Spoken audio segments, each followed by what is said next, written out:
Ujambo na karibu sana mtazamaji wa Bongo Super Media.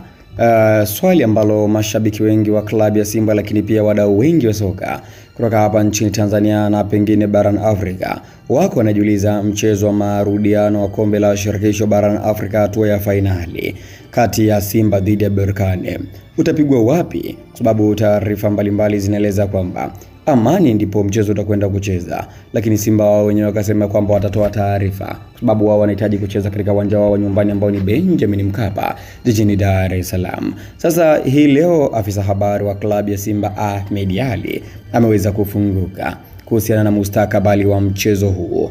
Utapigwa wapi? Utafahamu ndani ya video hii. Cha kufanya ni kubonyeza alama ya kusubscribe ili uwe mtu wa kwanza kupata video mbalimbali kutoka hapa Bongo Super Media. Na bila kupoteza muda, afisa habari wa klabu ya Simba Ahmed Ally kaandika hivi katika ukurasa wake wa mtandao wa Instagram: habari za Jumatatu wana Simba wenzangu. Nafahamu wengi wetu tupo kwenye sintofahamu ya uwanja wa mechi yetu ya marudiano. Taarifa tuliyotoa awali ni kuwa klabu itatoa taarifa rasmi baada ya mchezo wetu wa kwanza kule Morocco. Viongozi wetu wa mamlaka zote wanapambana kuhakikisha jema kwa Simba linapatikana. Mabadiliko yenye athari kubwa kama haya huwezi kuyapokea tu bila kufanya juhudi.